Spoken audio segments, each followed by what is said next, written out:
आप देख रहे हैं उत्तराखंड से जुड़ी आज की बड़ी खबरें। राजधानी देहरादून में लोगों के लिए राहत भरी खबर है। देहरादून में लगातार कोरोना संक्रमित मरीजों में इजाफा हो रहा है। ऐसे में आरटीपीसीआर टेस्टिंग के लिए लोगों की बढ़ती संख्या को देखते हुए आरटीपीसीआर की टेस्टिंग को बढ़ा दिया गया। जिलाधिकारी आशीष श्रीवास्तव ने बताया कि अब प्रतिदिन 10,000 आरटीपीसीआर के टेस्ट किए जाएंगे। उन्होंने कहा कि औरों को भी लैब की टेस्टिंग करने की अनुमति दे दी गई है। लोगों की सहूलियत को देखते हुए जिला प्रशासन हर संभव प्रयास कर रहा है। जिलाधिकारी ने बताया कि पहले 8,000 टेस्टिंग प्रतिदिन की जा रही थी, जिसे बढ़ाकर 10,000 कर दिया गया है। टेस्टिंग के लिए लैब बढ़ाई गई और लैब को जो है परमिशन दी है देहरादून में टेस्टिंग करने की। तो अभी तक जो हम 8,000 टेस्ट पर डे किया करते थे, वो अब लगभग 10,000 टेस्ट से ज़्यादा टेस्ट जो है वो पर डे यहाँ पर देहरादून में हुआ करेंगे।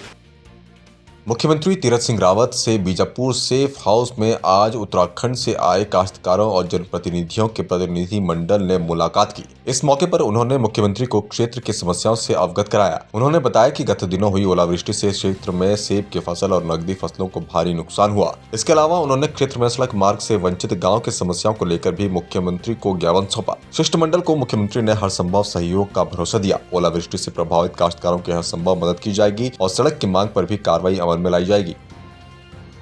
मौसम की अचानक करवट से डोईवाला किसानों के गेहूं की फसल को नुकसान होने की संभावना से परेशान है। 1-2 दिन से बारिश होने से परेशान चल रहे किसान गेहूं की फसल तैयार खड़ी है। किसान कटाई नहीं कर पा रहे हैं। यदि अधिक बारिश होती है तो किसानों को भारी नुकसान होता है। साथ ही पानी की वजह से गेहूं का दाना भी काला पड़ने से खराब हो जाएगा।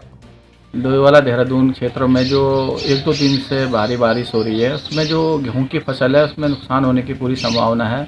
किसानों का ना ही समय पर बीमा किया जाता है और यहाँ तक जो किसान हैं वो अब लोग जो खेत में खड़ी फसल है उसमें तो कम है फिलहाल, लेकिन जो खेत में कट चुकी फसल है उसमें अधिक बारिश होने से दाना काला पड़ जाएगा और किसानों को भारी नुकसान होने की संभावना है।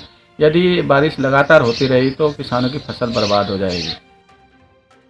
प्रांतीय उद्योग व्यापार प्रतिनिधि मंडल ने सरकार को 2 टूक शब्दों में चेतावनी देते हुए कहा कि बाजार को शाम 7 बजे तक खोला जाए, क्योंकि सिर्फ 4 से 5 घंटे बाजार खोलने के दौरान भगदड़ सा माहौल बनता जा रहा है। ग्राहक अफरा तफरी में खरीदारी कर रहे हैं, जिससे कोविड संक्रमण का खतरा और ज्यादा बढ़ रहा है। उन्होंने राज्य सरकार को 4 दिन का समय दिया है कि यदि सरकार बाजार को शाम 7 बजे तक खोलने पर विचार नहीं करती तो वे सरकार से आमने सामने की लड़ाई लड़ने के लिए तैयार हो जाएंगे और सभी व्यापारी शाम 7 बजे तक अपनी दुकानों को खोलेंगे। देखिए, प्रांतीय उद्योग व्यापार मंडल अपनी सारी समस्त इकाइयों से अनुरोध कर रहा है कि आज का दिन हम जो प्रेस कॉन्फ्रेंस के माध्यम से हम माननीय मुख्यमंत्री जी को प्रतिवेदन भेज रहे हैं और साथ ही अनुरोध भी कर रहे हैं कि ये जो बहुत शॉर्ट पीरियड के लिए केवल 4 घंटे के लिए बाज़ार खोलने का जो आपने टाइमिंग दे रखा है, ये सरासर गलत है। इससे क्या है, अफरा तफरी मचेगी, भगदड़ मच जाएगी और जो उपभोक्ता है वो एक कॉम्पैक्ट टाइम पर बहुत उससे आएगा कि भाई भीड़ भाड़ के तरीके से उससे कोरोना संक्रमण और बढ़ेगा। तो कोरोना संक्रमण को रोकना है। हमारा मकसद ये नहीं होना चाहिए सरकार का कि दोहरे मापदंड जो सरकार अपना रही है वो गलत है। पहाड़ों की रानी मसूरी में कोरोना संक्रमण की मार के साथ लोगों को मौसम की मार भी झेलनी पड़ी। मसूरी में देर शाम को अचानक हुई भारी बारिश और ओलावृष्टि से जनजीवन अस्त व्यस्त हो गया। मसूरी ओले के सफेद चादर से ढक गई, जिससे तापमान में भारी गिरावट दर्ज की गई। वहीं सड़क पर ओले पड़े होने के कारण दोपहिया वाहनों के लिए आवाजाही मुश्किल हो गई। मसूरी के आसपास हुरकंडा देवी, बुरासखंडा, धनौल्टी, परिटिब्बा, लालटिब्बा सहित अन्य क्षेत्रों में भारी ओलावृष्टि हुई, जिससे किसानों को सबसे ज्यादा नुकसान हुआ। प्रदेश सरकार की ओर से जारी की गई नई कोविड गाइडलाइंस का पालन करवाने के लिए आज थाना पौड़ी में एसएसपी पौड़ी ने व्यापार सभा के पदाधिकारियों और अन्य व्यापारियों के साथ बैठक की। बैठक में समस्त व्यापारियों को निर्देशित किया गया कि कोविड गाइडलाइंस का पालन करते हुए दोपहर 2 बजे तक ही सभी दुकानें खुली रहेंगी और आवश्यक वस्तुओं में केवल दवा की दुकान ही शाम 7 बजे तक खुली रहेगी। इसके साथ ही सभी व्यापारियों की यह जिम्मेदारी है कि जो भी ग्राहक उनकी दुकान में आता है उसे सामाजिक दूरी का पालन करवाना, मास्क पहनना आदि जानकारी देते रहना, ताकि संक्रमण को फैलने से रोका जा सके। यहाँ पर आयोजित किया गया था। यहाँ पर कितना भी हमारा सीएलजी मेंबर्स हैं उनसे बातचीत हुआ था। यहाँ पर शहर की क्या समस्या है एंड खास तौर पर अभी हमने कोविड के देखते हुए निर्देश वगैरह भी उस मीटिंग में बताया है। नई गाइडलाइन आई है हमारी सरकार के द्वारा, तो सबसे पहले तो वो व्यापारियों के हित में बिल्कुल नहीं है। जो पहले हमारा 9 बजे तक का बाजार था उसका टाइम घटा के उन्होंने अब 2 बजे कर दिया है कि 2 बजे के बाद कोई भी व्यापारी अपनी दुकान में खोल के नहीं बैठ सकता। तो ये बिल्कुल व्यापारियों के हित में नहीं है।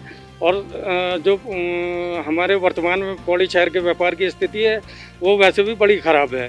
तो कम से कम सरकार को पौड़ी शहर की स्थिति को देखते हुए जो कम से कम जो हमारा टाइम है उसको कर्फ्यू का टाइम 7 बजे है, तो कम से कम दुकानों का टाइम 6 बजे तक करना चाहिए, जो व्यापारियों के हित में होगा।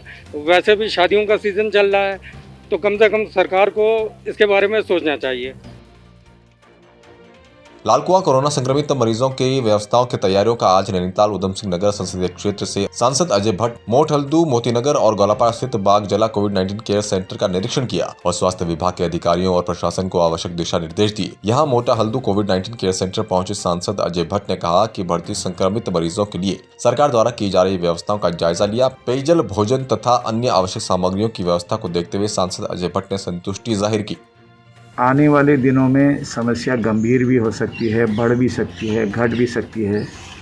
पिछले साल भी हम लोगों ने अपनी टीम गई थी, सारे कार्यकर्तागण गए थे देखने के लिए। तो इस बार स्टार्टिंग में ही हम लोग चाहते हैं कि कहीं पर अगर कोई कमी बेशी है तो उसको दुरुस्त कर लिया जाए। अभी जैसे हम पहले नीचे गए थे हल्दू, मोटा हल्दू में, उसके बाद ये मोती नगर का है, इसके बाद बागजाला जाएंगे। तो सभी जगह जो सेंटर बना रखे हैं कोविड सेंटर, उसमें रहन सहन की व्यवस्था ठीक हो, बिस्तर ठीक मिले। पिछली बार कई बार लोगों ने ऑब्जेक्शन भी किए थे, तो उसके बाद से कई सबक भी सीखे हैं हम लोगों ने। तो रोज़ ही बताया गया है कि चादरें धुल जाती हैं अगर कोई जाता है, बिस्तर बदल जाता है, खाने की व्यवस्था ठीक है और खाना समय पर मिल रहा है, नाश्ता समय पर मिल रहा है। ये तमाम चीज़ों की व्यवस्थाएं भी देखनी है, क्योंकि दुख में सारे लोग यहाँ पर आए हैं, कष्ट में आए हैं। ऐसे में सही रिपोर्ट हमारे पास रहे और हमारे अधिकारीगण, डॉक्टर्स और जो एडमिनिस्ट्रेशन में बैठे लोग हैं, सारे अच्छा काम कर रहे हैं। ये जान के खुशी होती है कि वो अपने को भी बहुत बड़े संकट में डालते हैं और उसके बावजूद भी खुशी खुशी काम कर रहे हैं। चंपावत जिला मुख्यालय में व्यापारियों ने लॉकडाउन के दौरान बाजार खुलने की समय सीमा बढ़ाने की मांग उठाई। व्यापारियों का कहना है कि दिन में 2 बजे तक ही बाजार खुल रहे हैं, उनका कारोबार प्रभावित हो रहा है। शादी विवाह का मौसम होने के कारण जहां बाजारों में लोग खरीदारी करने आ रहे हैं, लेकिन बाजार जल्द बंद होने की अफरा तफरी में उनके कार्य पूरे नहीं हो पा रहे हैं। बाजार खोलने की समय सीमा शाम 6 बजे तक किए जाने की मांग को लेकर पूर्व में डीएम के माध्यम से सीएम को ज्ञापन भेजा जा चुका है। रूप ले रही है, जो सरकार द्वारा कदम उठाए गए हैं, ये सराहनीय है। और मैं चाहूँगा कि सरकार द्वारा जो 2 बजे तक का लॉकडाउन रखा गया दुकानों का, इसको बढ़ाया जाए और जो भीड़ इकट्ठी आ रही है वो थोड़ा सा नियंत्रित हो सके। तो इस विषय में हमने जिलाधिकारी महोदय के माध्यम से मुख्यमंत्री उत्तराखंड शासन को, सरकार को एक ज्ञापन भी भेजा है और जल्दी ही इसमें हम समझते हैं कि मुख्यमंत्री जी द्वारा निर्णय लिया जाएगा और व्यापारियों को राहत दी जाएगी। प्रभावित हो रहे हैं क्योंकि शादी ब्याह का माहौल चला है। अभी लोग आ रहे हैं घर से, 2 बजे मार्केट बंद हो जा रही है, 2 बजे 11-12 बजे वो मार्केट में पहुंचते हैं।